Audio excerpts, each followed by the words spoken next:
Hello বন্ধুরা, Dubai দেশটিকে চেনে না এমন লোক পৃথিবীতে খুব কমই আছে। আজকে এই ভিডিওতে আমরা দুবাই সম্পর্কে জানবো। তো আপনাদের কাছে রিকোয়েস্ট থাকবে ভিডিওটি শেষ পর্যন্ত দেখার। তো চলুন ভিডিওটি শুরু করা যাক। বিগত বছরগুলোতে দুবাই ছিল মরুভূমির মধ্যে অবস্থিত একটি মরুভূমির দেশ, কিন্তু বর্তমানে তেলের খনি ও সোনার খনি আবিষ্কৃত হওয়ায় দেশটি খুব দ্রুত গতিতে উন্নতি লাভ করতে থাকে। তেলের খনি ও সোনার খনি আবিষ্কৃত হওয়ায় দুবাই রাষ্ট্রটি যেন রাতারাতি ধনী দেশে পরিণত হতে শুরু করে। বিশাল বিশাল ইমারত এবং দুবাইয়ের কৃত্রিম সৌন্দর্য উপভোগের জন্য পৃথিবীর দূর দূরান্ত থেকে এখানে পর্যটকেরা ছুটে আসে।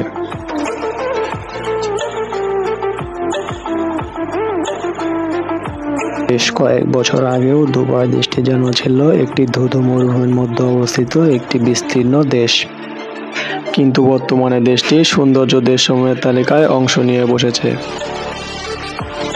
মরুভূমির মধ্যে বিশাল বিশাল ইমারত নির্মাণ করায় দেশটি যেন অসহনীয় সৌন্দর্যে পরিণত হয়েছে এবং দেশটি পরিণত হয়েছে পর্যটকদের আকর্ষণের কেন্দ্রভূমিতে।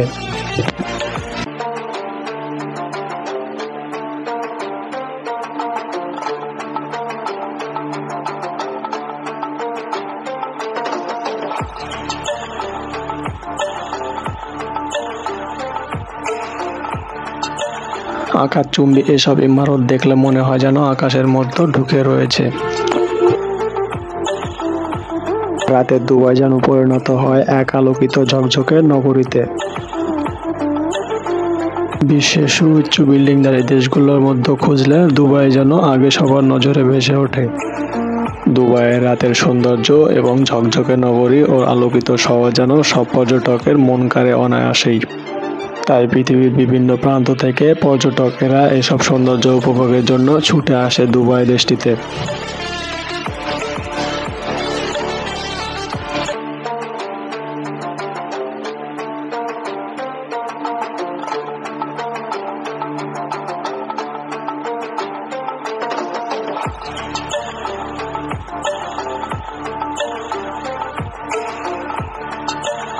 সাগরের মধ্যে কৃত্রিম দ্বীপ নির্মাণ এবং সুউচ্চ বিল্ডিং বুর্জ খলিফা দেখার জন্য সবাই যেন এখানে ছুটে আসে।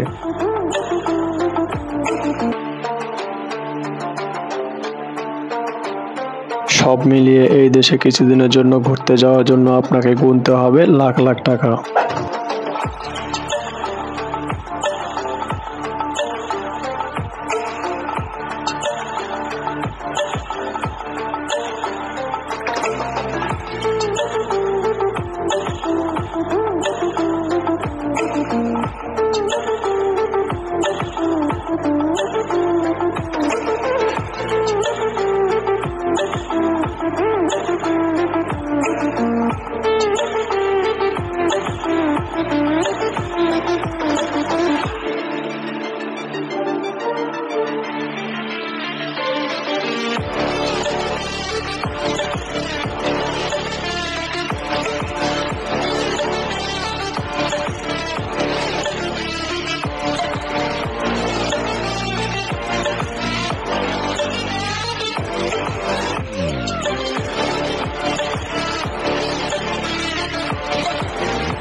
তো আপনাদের কার কার দুবাই দেশটি ভালো লাগে এবং কার কার যাওয়ার ইচ্ছা তারা কমেন্ট করে জানাতে ভুলবেন না।